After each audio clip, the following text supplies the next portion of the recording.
It's time to get lost in the Midcard. This Believe in Pro Wrestling property is brought to you by Bet Online, the continued #1 source for all your sports betting needs. Join now and receive your 100% welcome bonus on your first deposit when you use our promo code BELIEVE. Now, here are Jeremy Bennett and Matt Black on the Believe Podcast Network.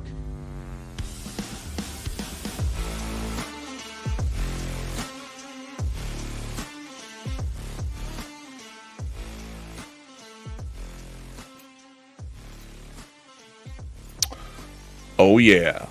Ladies and gentlemen, welcome to the podcast where Tony Khan just teased contacting his accountant for Wednesday. It's lost the Midcard. We have breaking news. This is rare that news breaks with in the hour between I get off work and we go live here. But first, if you have not done so already, or if you are listening via the podcast on demand, make sure you go to our YouTube channel, Believe, B-L-E-A-V, in pro wrestling. Give us a subscribe. Give us a thumbs up on this video so we can reach as many people as possible. And of course, if you can, join us live. We're here every Monday, 7 Eastern, 6 Central, before Monday Night Raw. And we got a lot to talk about. Let's get right into it because we have some breaking news. But first off, I am your host, Jeremy Bennett. You can find me on the Twitter at JB Huskers. As always, my co-host, he is on the Twitter at Raw F Showtime. It is Mr. Matt Black. Matt, how you doing? What's up, man? Not much. Getting caught up. I had a 4-day weekend. A lot of it was I was gone, so I just watched Dynamite today. Just watched SmackDown today. Got half a Ring of Honor in. Did not watch Rampage. Did not watch NXT. So I'm trying to catch up, but I got mostly caught up. Got caught up on the important stuff. So good stuff. Lots of stuff to talk about. But first, let's get into that breaking news. As reported by Sean Ross Sapp literally just minutes ago, this guy right here, Goldberg, is now officially a free agent. Fightful Select has confirmed that Bill Goldberg's WWE contract actually expired at the end of 2022 and no deal to renew or extend was reached. Goldberg has been officially a free agent since that point. Goldberg only wrestled once in 2022, losing to Roman Reigns. And of course, he's wrestled Braun Strowman, McIntyre, Reigns, Lashley over his return to wrestling and the WWE. He noted half his matches were in Saudi Arabia, so take that payday. I don't blame you. And Goldberg actually wrestled his last match on a deal at last year's Elimination Chamber pay-per-view, but there was still a period of 10 months on the deal. But during his most recent run, of course, he won the Universal title twice. I think we kind of groaned at that, but hey, it happens. It's Vince. There were rumors that AEW was interested in Goldberg in 2019, but never was confirmed by Fightful. And then you pair that with Tony Khan teasing Dynamite with the gif of Ben Affleck from The Accountant. Obviously, I think Tony's probably playing the crowd to the breaking news, Matt. But would you ever foresee him ever making that return to TBS and TNT with AEW? Yeah, as long as he's used sparingly, and they don't put him in like any type of title programs, I don't have a problem with it. Yeah. I mean, it's more star power. I mean, Goldberg made his name on the Turner networks, TBS and TNT. Nitro wouldn't have gotten to the heights of what it did during the Monday Night War without Goldberg. Look, we've already seen that AEW is really good with using legends. Mm-hmm. And Sting being a perfect example, another icon from the WCW era. So look, if they want to bring Goldberg in and he wants to do like 3 matches over the course of the next year, like I don't have a problem with that. And I think that'll draw in a lot of people that there's a lot of there's still a lot of Goldberg fans out there. And it to me, as long as he's not in a title program, right, I'm cool with it. My main issue with the last Goldberg run in WWE is he would just show up randomly and be like, title shot, you're next. And I'm like, why? Like his match with Dolph Ziggler at SummerSlam was a perfect way of how to use Goldberg. Like you don't need to be in a title picture, but he's an attraction. And it never hurts to have an attraction if you can afford it. And let's face it, if TK wants to, TK can afford it. So is Goldberg going to AEW? I don't know, but I sure as hell wouldn't have an issue with it if he did. I think we could get some fun stuff out of that over the next year or two, in the twilight of what he's got left on his run. And I think he'd be treated. Honestly, I think he'd be treated a lot better in AEW because, like I said, AEW has very much shown that they know how to treat the legends of yesterday. Yeah, and, I mean, you got guys like Billy Gunn that is in a great role with the Acclaimed. You got guys like Sting, who's been by Darby Allin's side and has wrestled with him and has done a tremendous job for his age. Jeff Jarrett, even though he's a little younger than those guys, well, he's younger than Sting by quite a bit. He's shown he can still work in the ring too and cut a good promo. And they've mixed in well with the current talent, and I think it, especially with guys against like Orange Cassidy and things like that, and of course the battles that Darby and Sting had together in the early days of AEW. I mean, it's been good. Who would you like to see? Obviously, a lot of people, especially in the chat here, MK in here said Goldberg. What would you like to see? Stephen Chambers said that as well. Who would you like to see Goldberg face with this current roster right now in AEW? Well, I mean, I guess some people in the chat, Goldberg and Wardlow, that kind of seems like a no-brainer. Yeah. I mean, that would really help get Wardlow to the next level if Goldberg were to go in there and do the honors for Wardlow at some point. I'm imagining before he's coming in to do some jobs, he's coming in to get some wins. So I'm not really sure who I would say that you would start him with. Jarrett, Crush Jarrett. Yeah, honestly, that would make a lot of people happy if he came in and just crushed Jarrett's stable. Jarrett just starts talking, yap, and then all of a sudden, Sanjay, dude, if they had him beat Satnam Singh, no one would it would be impressive looking, and no one would be upset either. Didn't Jarrett and Goldberg have some battles in WCW? Oh, I'm sure they did. I don't remember them, but I'm sure they did. I look, there's matches for him there if they want to do it. I think the Wardlow match would be good. I think honestly Goldberg and MJF could have an entertaining program after MJF drops the title. Yeah, that's my caveat on that. Please. I would like to see Goldberg and MJF, but I would like to see that after the title drops. And honestly, as much as MJF wants to put out there his Jewish heritage and his religion, I think I'd like an athlete like Goldberg who also embraces that. I think a feud between those two where they could play off that, I think that could be really cool, and I don't think that's ever been done before. Yeah. In professional wrestling, I think that would be neat.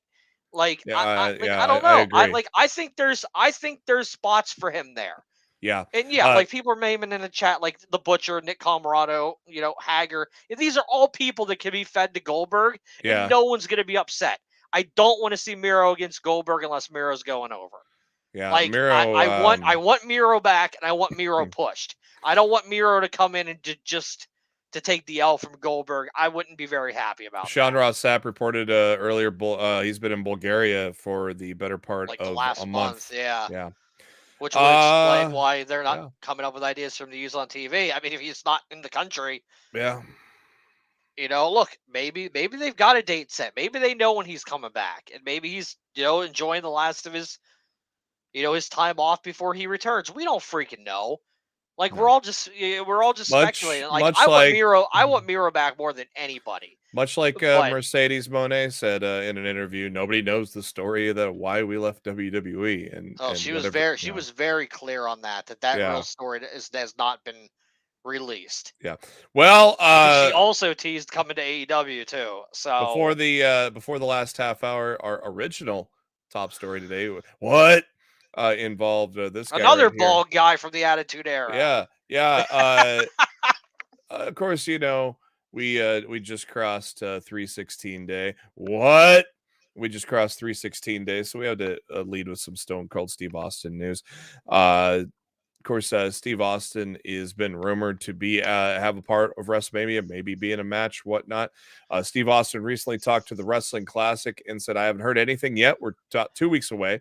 He's lying out of his ass. It's the biggest show of the year for like 8 months. It's the biggest show of the year right now. WWE has a good roster, and they've had since the Attitude Era. They have a deep roster. There are so many guys and gals who need coveted spots. There's plenty of names and talent to draw from. They should shine the light and camera on the current superstars. We all know what's going to happen. Yeah, we all know what's going to happen. LA Knight is going to come out at some point at WrestleMania and complain that he's not got a match and the glass is going to break. That is because otherwise they would not have had him lose to Xavier Woods on SmackDown on Friday. They're basically, and then he gets bitch slapped with a punch by Rey Mysterio. They're basically knocking him down some pegs so he could eat some stunners from Stone Cold Steve Austin at Mania. That's my 100% thought right there, Matt. You agree?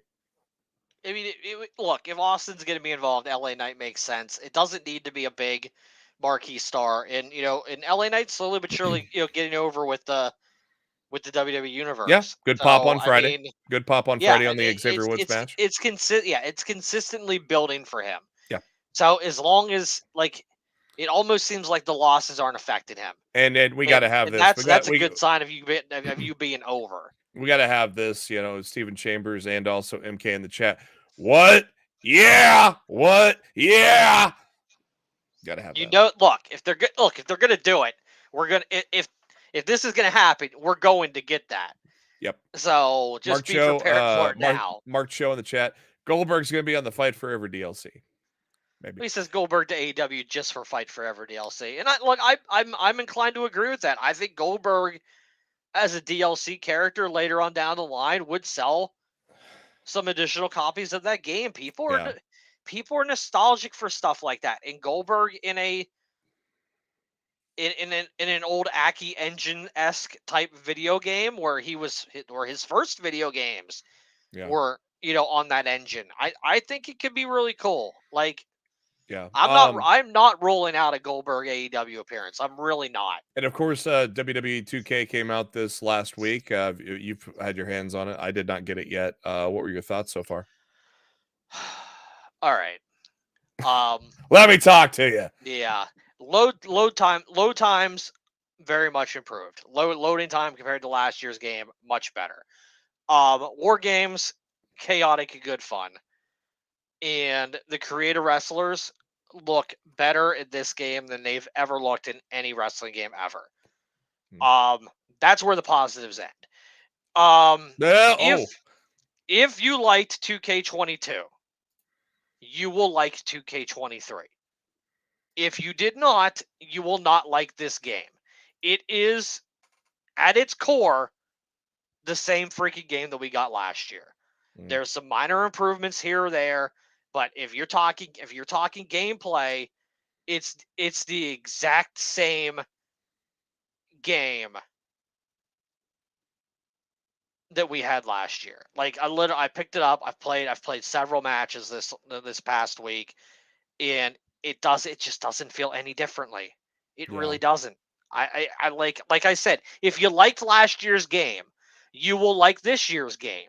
But if you did not like last year's game, I could not recommend it. I mean, it's really as simple as that. It just didn't draw me in. So I'm not a big fan of the gameplay engine. I've been waiting to see. I just don't really care for it. I'll probably get it when it's on sale or something. But this is 2K23 is my last year of pre-ordering day one in this game. Next year, I'm gonna pick it up when it goes on sale. I'm tired of getting hyped up every time, and I sit down with the game and I'm like, yeah, and then that's exactly how I felt when I played it last week. So it's got critics and users on Metacritic are giving it a pretty positive review, I would say, but it's not. Yeah, but I mean, last year's got very positive reviews as well. Yeah. There are people out there that like this gameplay engine. I'm just not one of them. Yeah. So, this game isn't built for me anymore, and I'm okay with that. There's a ton of wrestling games coming out over the next couple of years that will be built for me, and I'm totally okay with that. Yeah. Yeah. I think price drops the way to go. Yeah, that's what I'm gonna do too. Coming off the heels of Rey Mysterio and the Great Muta, we got an announcement for the celebrity wing of the Hall of Fame induction. This is a great one right here. Andy Kaufman was announced that he will be inducted into the WWE Hall of Fame on Friday, March 31st, a week from Friday already. It's hard to believe we're already there. Of course, Andy Kaufman's wrestling career is pretty infamous. Of course, the biggest thing was the 1982 appearance on Late Night with David Letterman, back when Letterman was after the Tonight Show in late nights. And of course, Lawler slapped the taste out of his mouth, and it was a great feud. And they, of course, revisited that feud in the Jim Carrey movie, Man on the Moon. And so I think this, in terms of celebrity inductions and celebrity involvement in the Hall of Fame, or in wrestling, just in wrestling in general, I think this is almost the perfect induction, Matt. Yeah, I mean, I'm okay with it. I haven't cared about the Hall of Fame since they've paired it up with SmackDown, and I haven't watched the Hall of Fame since they've paired them with SmackDown. So nothing about this lineup this year is making me want to tune in this year either. So I forget, do they do the headliner first or last usually when they announce it? Usually the headliner's first, so Rey Mysterio will be the headliner. They said they're keeping it short and sweet this year. So that's how they've been since they've paired them with SmackDown. I'm not interested in that. Bell in the chat. I like the Hall of Fames where people could go out and and say whatever they wanted to say for however long they wanted to say it. I mean, that shit was entertaining to me. This stuff, the get in, the get out, and if you don't out long enough, we're gonna play music and get you out. Like I'm not here for it. Yeah, those things were so damn long though. Bell in the chat, but some of them are really great too. Bell in the chat. One thing about 2K23, I have to praise the creative wrestler creators. They kill it every year. What have you seen? Anything? Hey, have you seen any examples so far? The shit's next level this year. What have you seen? What have you seen so far? Like some of the most popular downloads. Oh man, it's well, Mandy Rose is obviously popular. She looks. The person who designed her looks like she came right out of the game. Like, unbelievable. I've seen really great Kenny Omega, Malachi Black. I've seen it looks great. Like, honestly, the Cause this year are better this year than I've ever seen out of a WWE game. A lot of them look, right there with the models that were made in the game. Some of them, I would dare say, look even better. Yeah, like they knocked it out of the park with the creation suite this year. Like the characters look fantastic, and I mean the game's only been out a week, so you give those creators time, to really dig into that. It's only going to be even better. Yeah. So Steven Chambers in the chat guessing Lawler inducts Kaufman if health gets better. Not sure if he'll be healthy enough in time. My guess is Jimmy Hart's another good one that could probably induct him as well. I'd like it to be Lawler. If it's not Lawler, I think it's a missed opportunity as a whole. Yeah, and maybe Lawler has an insane ability to bounce back from these things. So maybe it will be Lawler. Maybe they've got word that he will be okay for this, and he'll do that. I don't know. That's going to be cool. Bell in the chat. I'm tuning in for whatever's going to go on with Dom and Ray, because that's going to spill over to the Hall of Fame. Yeah, that's probably when Ray finally snaps and challenges him to WrestleMania. I absolutely hate that with a passion. Do not use the Hall of Fame as a storyline backdrop for WrestleMania. Get that fucking match official beforehand. If you're truly inducting someone as the headline Hall of Fame act, don't turn it into a fucking storyline. That's fucking dumb and disrespectful. I'm not interested in that at all. Tony did do a follow-up to that accountant tweet, if you want me to read it. Yeah, go ahead. He said, "The Big Bang Theory continues to provide an amazing lead-in for us. Thank you to everyone who watches The Big Bang Theory on Wednesdays. It stays for Wednesday Night Dynamite. It's just that lately I'm feeling a certain way about AEW, a feeling that I haven't felt since the accountant lead-in days. And I'm assuming the accountant lead-in days were when AEW was on TNT. Yeah. And he's teasing something. Like, I don't know what he's teasing, but he's teasing something. And there's a lot of investigative people on the internet. I would beg someone out there to go back into the history book somehow and tell me what episode of AEW Dynamite was the last episode that featured an accountant with the lead-in of the accountant.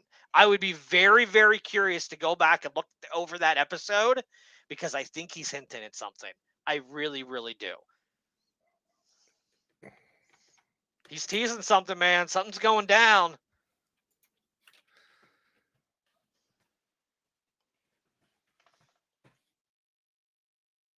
All right.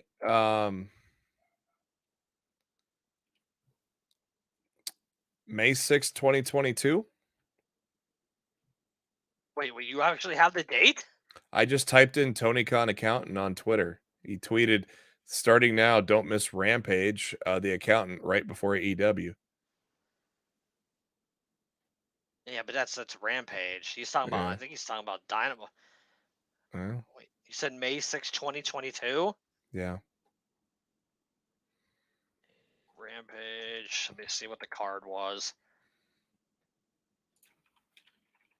Like I don't think this will be it, but we'll take a look here. Yeah, they ain't nothing on this card. This was the Rampage tape from Baltimore. I was there. Oh. So yeah, it was Takeshita and Jay Lethal, Britt Baker and Jamie Hayter taking on Tony Storm and Ruby Soho. A Owen Hart qualifier tournament between Riho and Yuki Sakazaki, and Hook versus JD Drake. Like that's not the hit. Like nope. He's hitting something, but that ain't it. Yeah. I am not sure. When we figure it out, we're all gonna look back on this shit and we're like, oh, okay. That all makes sense now. This should not go as a surprise, but especially if you watch Be in the Elite and see these idiots, and I think there was a recent viral tweet of Liv Morgan there as well. But just as recently as this morning, Rhea Ripley posting on Twitter, please respect that no means no. At airports, do not follow me outside. Today has put me off completely. I will not sign anything that isn't a personal photo of us anymore. Hate me. I don't care. Disagree with me. Try putting yourselves in our shoes for one bloody day. I mean, these are basically guys trying to make a buck. These guys are not trying to get an autograph and meet the wrestler. They're trying to make a damn buck. And, we've seen the Bucks make fun of these kind of people that hang out and vulture wherever they're at on Being the Elite before. And these guys are, it's disgusting. Yeah. And you would see it also. And it was not just wrestling either. I mean, I've seen it at baseball, like grown ass men pushing kids out of the way to get a quick buck, and it's like, these guys just need to go fuck themselves. But I've seen multiple wrestlers at the airport. Over my lifetime, I've never bothered any of them. I've never even said hello to any of them. Yeah. Because I know getting through the airport is a gigantic pain in the ass. Yeah. And I don't want to be bothered. And if me, regular Joe Schmo, don't want to be bothered at the airport, celebrities and professional wrestlers surely don't want to be bothered at the airport. Just leave them the fuck alone. If we're hanging in the same vicinity, maybe, but I ain't gonna go out of my way to chase you down. I've been side by side with them, table beside table. I'd leave them alone. Yeah. Like I've been in line with them. I was in a food court, like sitting at a table next to them. I don't bug them. I just respect their privacy. Yeah, and this is basically, these are people just trying to get a quick buck, which is just even more ridiculous. Which is ridiculous. Like, get a real job. Like, seriously, they're just going to the airport with stacks and stacks of merch to freaking pull that shit. Oh, Mark Cho. Maybe Mark Cho figured it out. TK hinting at Chris Statlander, who remembers the Big Bang Theory. Maybe. I wonder if Chris Statlander was healthy when the accountant used to lead into AEW Dynamite. Maybe. I don't know if he'd be going out of his way to hint at something like that, but like I surely wouldn't hate a Statlander return. I've heard she's due back sooner rather than later. Well, she's probably going to join Britt and Jamie against the Outcasts. So that would actually be a good shout because clearly Jade's busy with Tyre right now. Yeah. Statlander getting involved, and that would be pretty cool. Bell in the chat. I'm just praying he doesn't bring in the Bella twins. I think they've said they're not interested. Bell, I don't believe them either. I believe if the money is right, we'll absolutely see the Garcia twins and think so, huh? in AEW as part of the Outcasts. I do not rule that out. Yeah. Even a little bit. Yeah, Steven in the chat. If I see wrestlers at the airport or hotel restaurant, I won't bother them. Respect the privacy. Yeah, like I was at SmackDown in Omaha. This was a long time ago. This how long ago was this? It was when Edge was facing Mick Foley 2 days later, where he Foley got speared through the table on fire, and it was Edge, Tomko, and Rob Conway at a Denny's or a Perkins. It was at a Perkins. It's like people are coming up to him while they're eating. I'm like, Jesus, guys. It's like when they stood. You want to hear a really cool Denny's story? It's like when they stood up, and we're getting ready to leave. I walked over to Edge and I shook his hand, said, "Nice to meet you," because they were getting ready to leave. That's fine. But while they're eating, it's like, Jesus Christ, people, you know? Yeah. You want to hear a cool Denny's story? Yeah. What's up? Talk to me. It was after a Ring of Honor show. I can't remember if it was a pay-per-view or just a regular taping or whatever. But me, Daryl, old co-host, Lost in the Midcard Daryl, and a bunch of his friends, we went to a Denny's locally. And Cody, Brandy, and a couple other people were there. We did not bother them, but they were literally sitting diagonal from us. And Cody noticed everybody was wearing wrestling shirts. So the fact that we didn't bother him, after he was done eating, he literally came over to our table. Nice. Asked us how we liked the show and offered to take pictures with anybody who wanted one before he left. Nice. Like that's the type of man that Cody Rhodes is. And now that I think about it, it was at the Ring of Honor pay-per-view because I didn't get a picture with him at Denny's because I paid for a picture with him at the pay-per-view at the meet and greet beforehand. Mm-hmm. But yeah, he recognized us all at the table because we were all wearing wrestling shirts and literally came over and interacted with us because nobody went over and bugged him and let him eat his dinner. I mean, that's freaking cool as hell. And like, I'll always have massive respect for Cody for doing that because he surely didn't have to do that. He could have walked right by our table and walked out because it was like a table of like 12 of us, you know, and he was more than willing to talk and take pictures with anybody. And you show respect, you get respect back. Exactly. And I think a lot of wrestlers live with that motto, and certainly Cody Rhodes does too. Yep. Moving on, we got a recent comment here from good old Uncle Dax from FTR.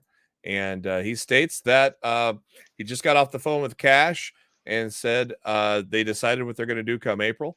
Nothing is official yet, so legally can't speak on it. But in the next couple of weeks, we will let all of our fans know. We owe it to all y'all for the opportunities we have in front of us. Love y'all. I wonder, Matt, I wonder if they're I think obviously they're re-signing with AEW, but I think they already have. I think there is an agreement because it's already been teased. I think there's an agreement for them to go to Impact.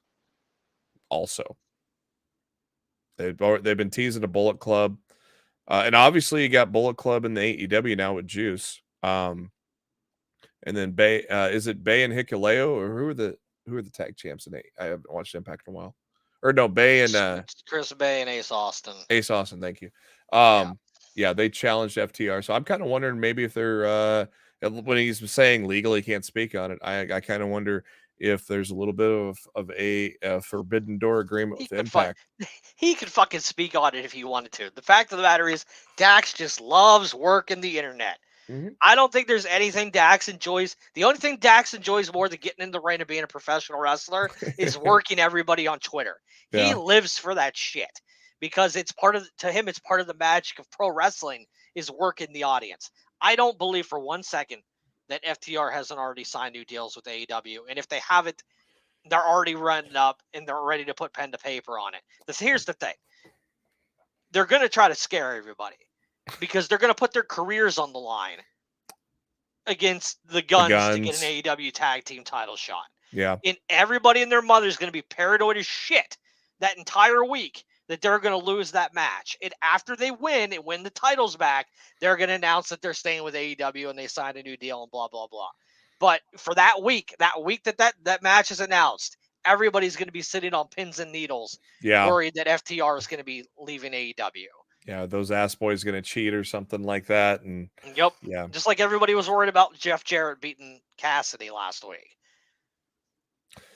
I wasn't really worried about that, but there's a lot of people worried about that. Though that was a good near fall when Lethal hit him with the Golden Globe. I thought, whoa, maybe. But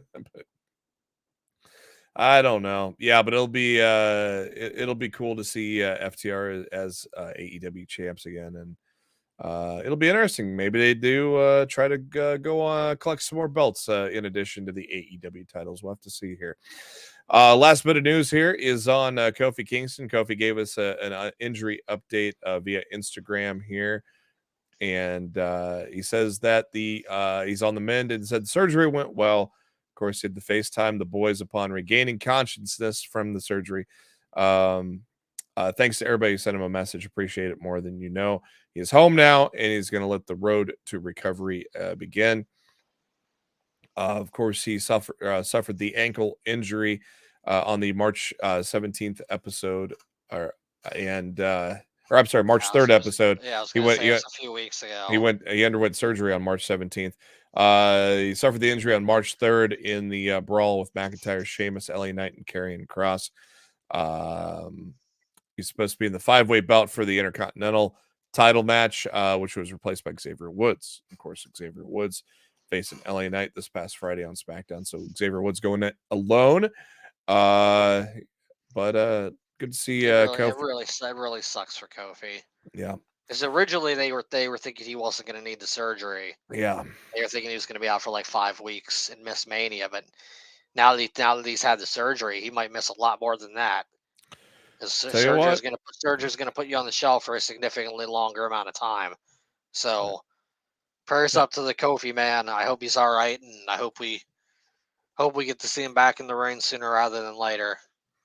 Hopefully when he comes back, it is the same night as the return of Big E. Wouldn't that be something? That would be special. Yeah. That would be special. Hey, now's the time for shine for Xavier Woods. Obviously a very talented singles wrestler in his own right. This is his time to shine now. He got a win against LA Knight on Saturday or on Friday.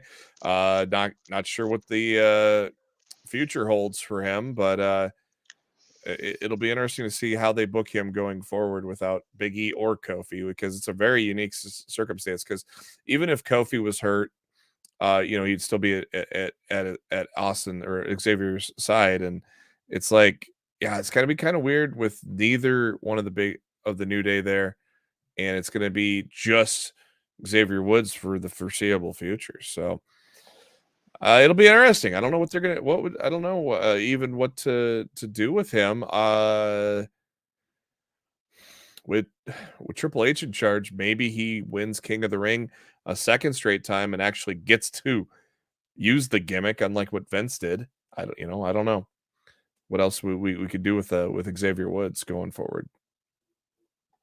Was that rumored in June? The Saudi show with King of the Ring. Hey, look, Steven. It's like the end of May. It's not rumored, it's confirmed. Confirmed, okay. Steven says the same thing. See, Steven Chambers in the chat saying the same thing. Have him repeat as King of the Ring. I agree, because he did. I don't see that happening. He just didn't really get much time with that gimmick, so I don't. Well, I don't know. You heard why, right? No, I don't think I do. No. Yeah, it came out recently that Vince, after he won the King of the Ring, Vince was pushing him to go heel and turn on Kofi. Oh yeah, that's what a king would do. And Xavier Woods, they don't want to break up the New Day. Woods fought against it. And that's why his push got halted. And that's why the King thing went away for him, because he defied, what Vince wanted. If I had to pick someone from the men's side to win King of the Ring right now, I put it on Montez Ford. Mm-hmm. King Bell Ford, in the chat. Bell in the chat saying Gunther.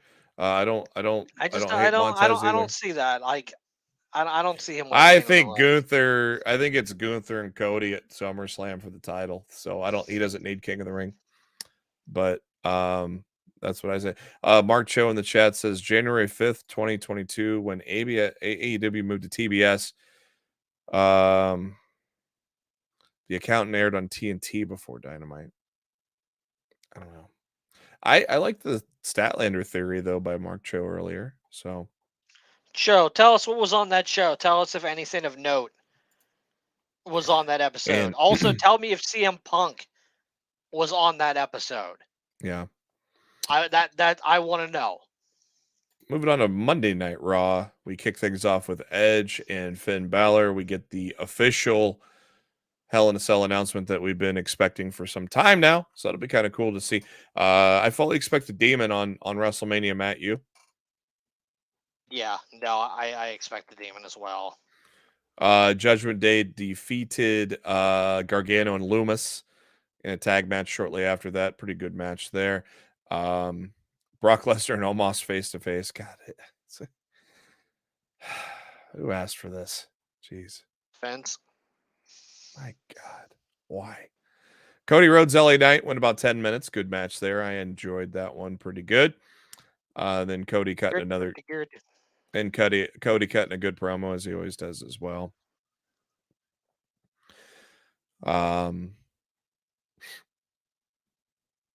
Elias gets squashed by Bronson Reed thanks to Rick Boogs tricking him into the match. I did think that was funny that he tricked him into that match. But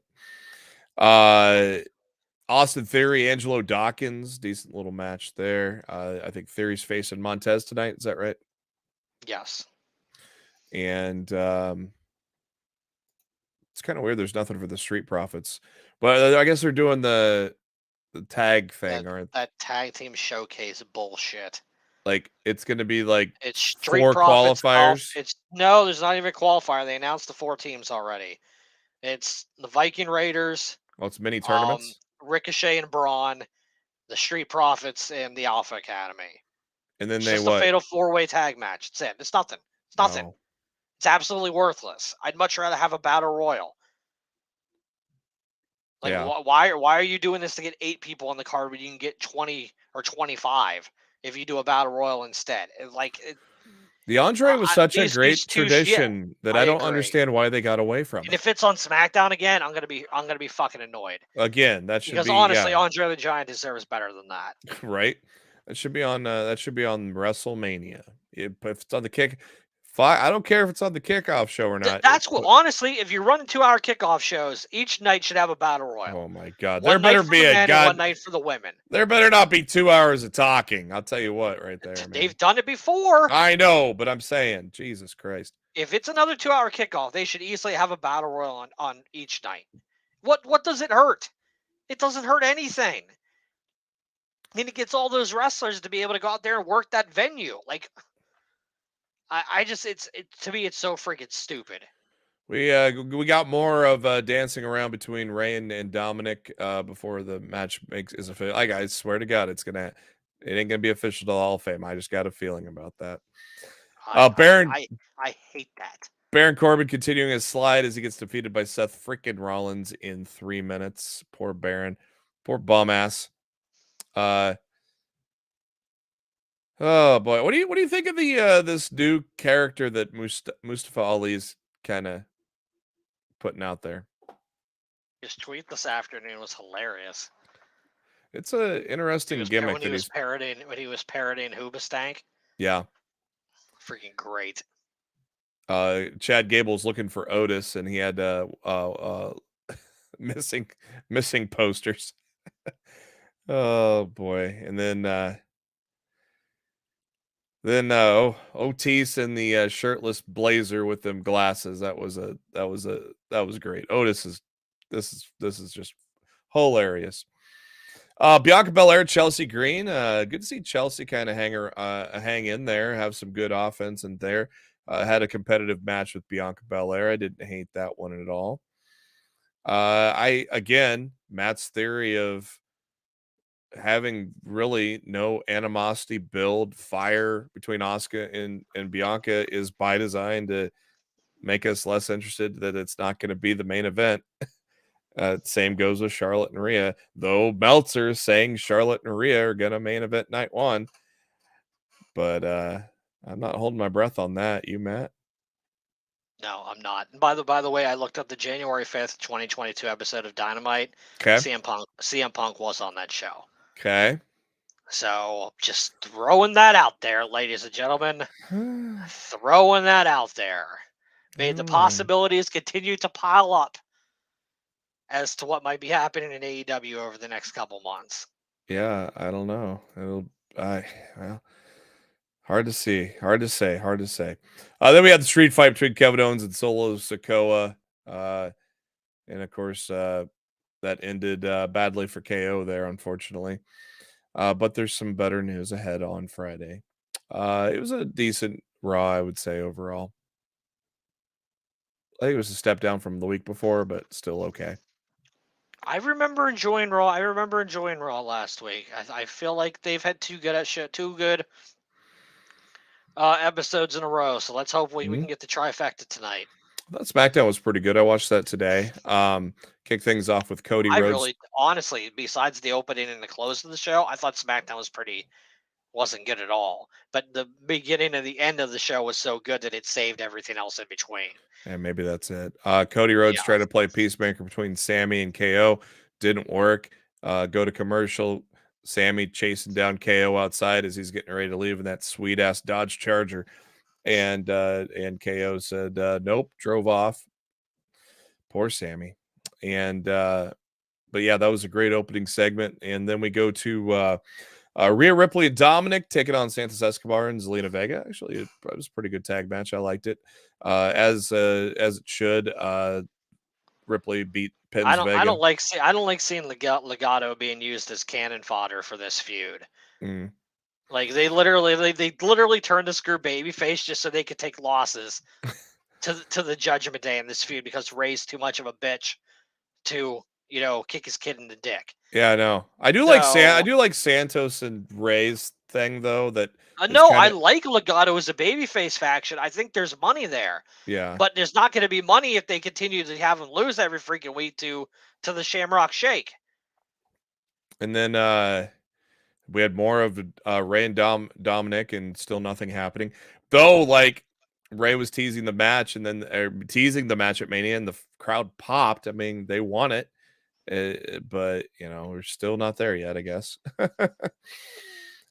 So the winners get to be in a fatal 4-way tag match at WrestleMania. So Raquel Rodriguez and Liv Morgan, let's throw some teams together like we did for the tag title tournament, right?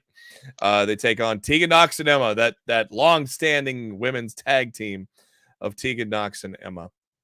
I wouldn't be surprised if this would be something that Carmella and Chelsea Green win at WrestleMania. If they're in it, they better be in it. But I mean, that's one of the pairings that's made the most sense recently in the women's division. So I would have them win that at WrestleMania for sure. Raquel and Liv win, though, to move on to that fatal 4-way. Then we got Charlotte Flair looking like a tennis ball in that outfit. Holy cow, that was a bright yellow outfit. Finally, a little physicality with her and Rhea that finally long overdue. Yeah, I mean, that was great. Crowd still didn't make it main event worthy for me, but at least it added some fuel to the damn fire that was sputtering out. Made it main event for Meltzer at least. So Meltzer said that the morning of, before it even happened. Oh, was it the morning of? Okay. Yeah, it was in his newsletter Friday morning. I'm coming off a 4-day weekend, so I don't know who said what when. So I still think KO and Zayn and the Usos are main eventing night one. It should. Woods and LA Knight 3-minute match. Like I said, quick loss for LA Knight. Probably he's going to have a little bit of a losing streak. He's going to, if him and Ray fight on SmackDown, he'll probably lose to Ray quickly, and so then he's been losing and has no direction and no spot at WrestleMania, and cue Steve Austin to stun him into oblivion. McIntyre Sheamus, I mean, that match ain't gonna suck. But then I liked when Gunther got into the ring and shouted at both of them at who's it gonna be. But if he's complaining about it made no sense. I liked when he yelled at them. But when the other guys of Imperium attacked him to cause the DQ, that made no sense at all. But Gunther, like when Gunther was yelling at them in the ring, I loved that part, But when he's saying he wants to face a singular opponent at Mania and his guys attacked the two #1 contenders, that just didn't make sense. But yeah, it didn't make any sense whatsoever. It was like, honestly, they overthought it. Last week was perfect with the double pin. Yeah. Like there was no need to do this match this week. Like none. No. And then we ended it with Sami Zayn and Jey Uso.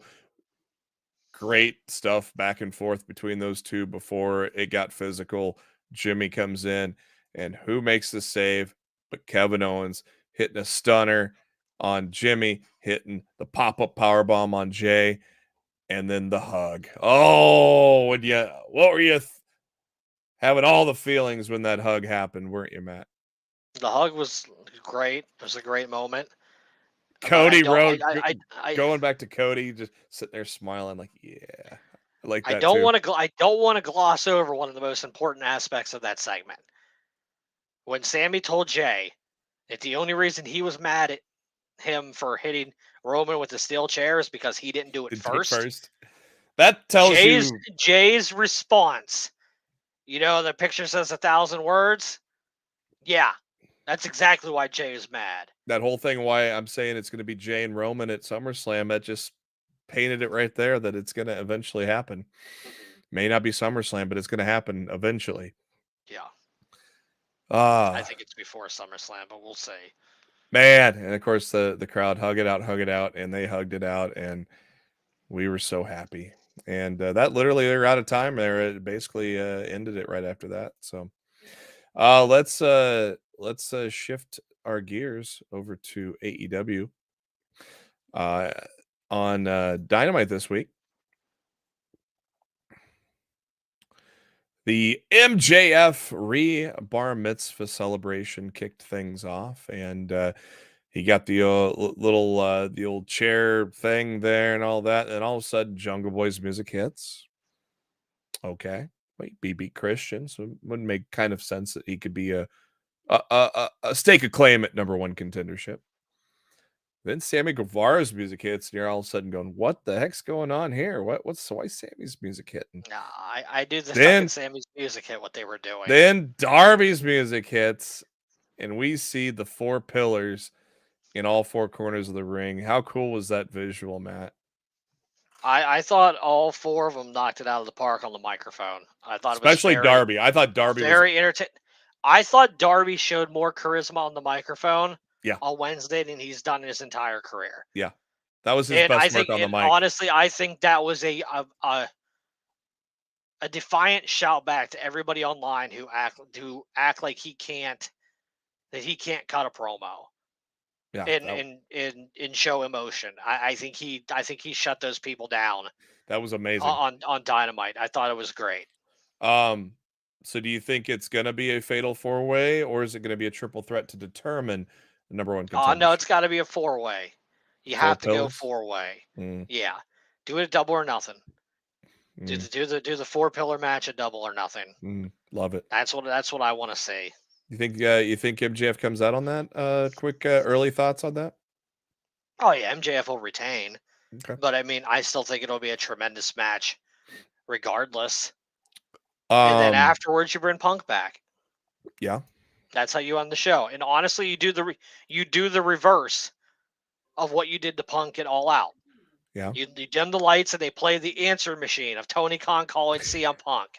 Yeah. There you go. And then CM Punk coming out and confronting MJF, literally just reverse the roles and drive MJF insane. Yeah, no kidding. That would piss him off too. Yep, exactly. That's how you end double or nothing. So good to see Stu Grayson back, and it was made official as well that Stu is all elite. Stu. Again, the Dark Order ain't dead, my friend. The Dark Order. How can you not love the again in parentheses at the bottom of the graphic? Yeah, that was great. We don't know what happened. Officially the first man to ever be all elite twice. Maybe visa issues.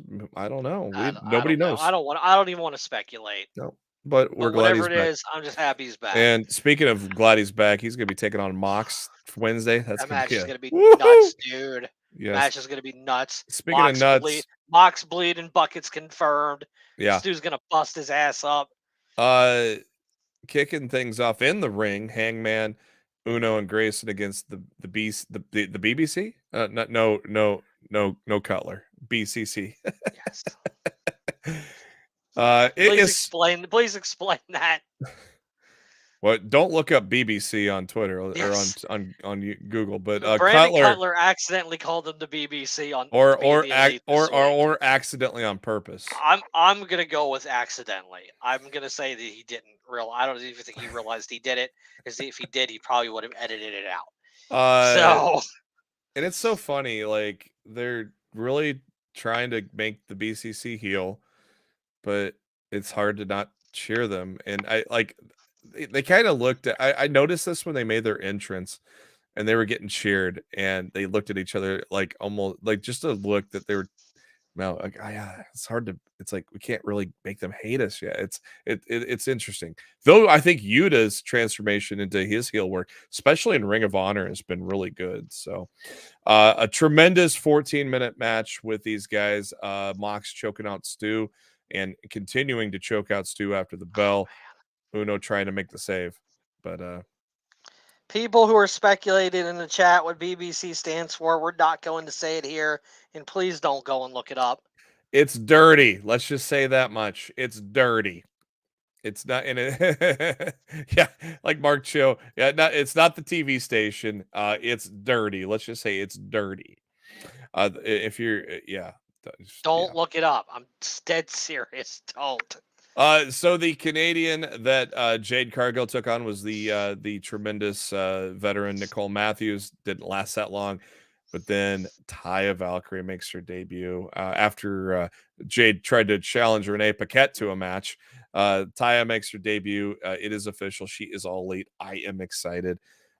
And speaking of women's wrestling, I am also excited for our new GCW champion, Masha Slamovich. I need to go watch that match with Nick Gage, by the way.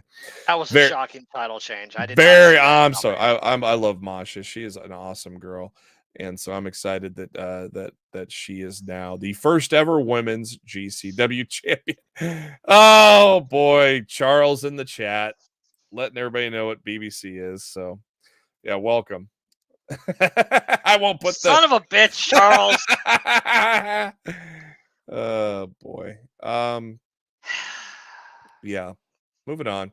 QTV, it looks like they're kind of ripping off the old TMZ show, which I thought was they are 1000% ripping off the old TMZ show. And I didn't hate it. I thought I liked it. And it could prove to be entertaining. Let's yeah.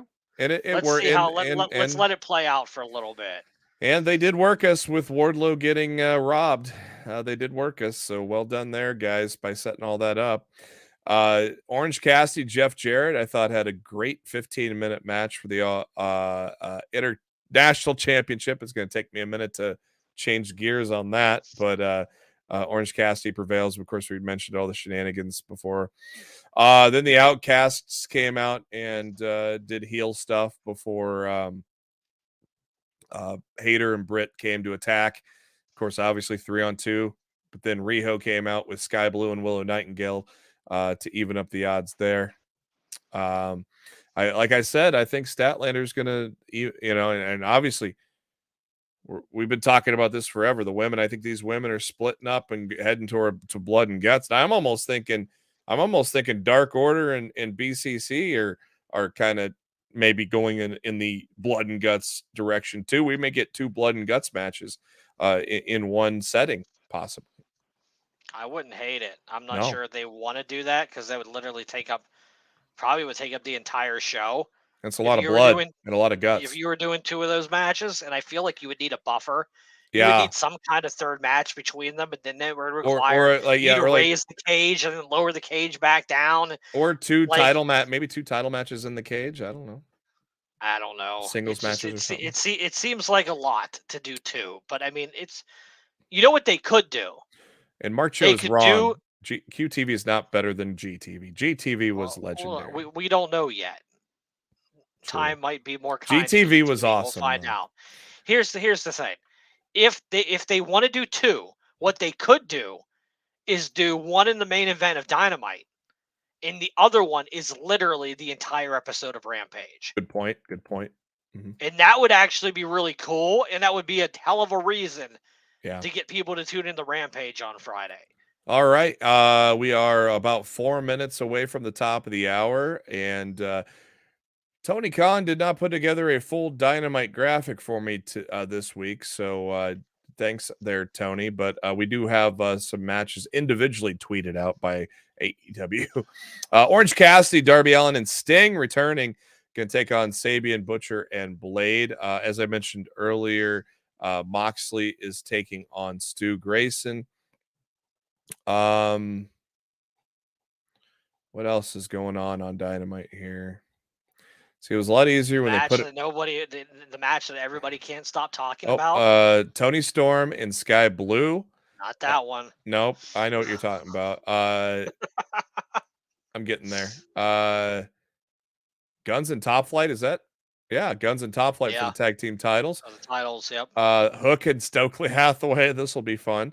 And then, something that Tony had to defend. But it's going to be a damn good match. But a dream match, maybe he might have overplayed that. But dream match because the man who Omega is facing has gone on record in an interview with Denise Salcedo and has called this his dream match. Yeah. It's literally that man's dream match. It's his dream match. El Hijo del Vikingo taking on Kenny Omega. That's going to be a damn good match. I can't wait for that. And Monday Night Raw. Kevin Owens and Sami Zayn are going to have a segment. Theory and Ford take on each other. Reigns and Jey Uso backstage. Chelsea Green's going to have a segment. Oh, God. Mustafa Ali against Omos. Impulsive TV with Logan Paul. Gargano taking on Dominic Mysterio. Bianca Belair and Asuka take on Chelsea Green.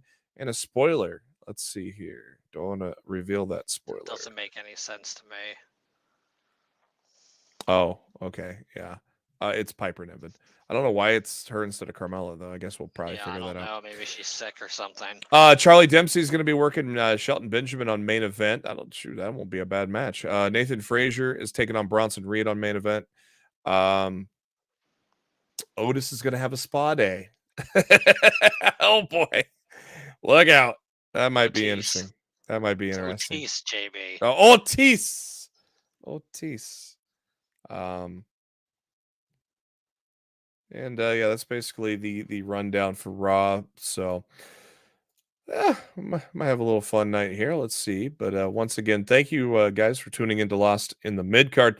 Make sure if you haven't already, make sure to subscribe to Believe. That's BLEAV, Believe in Pro Wrestling.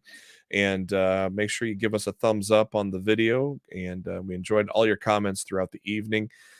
Going to enjoy Monday Night Raw right now, but before we bid you adieu, Matt, what are your final thoughts? We're desperately out of time. We gotta go. Yes. I can't wait for Otis's spa day. We'll see what happens there. Hey, Tucky!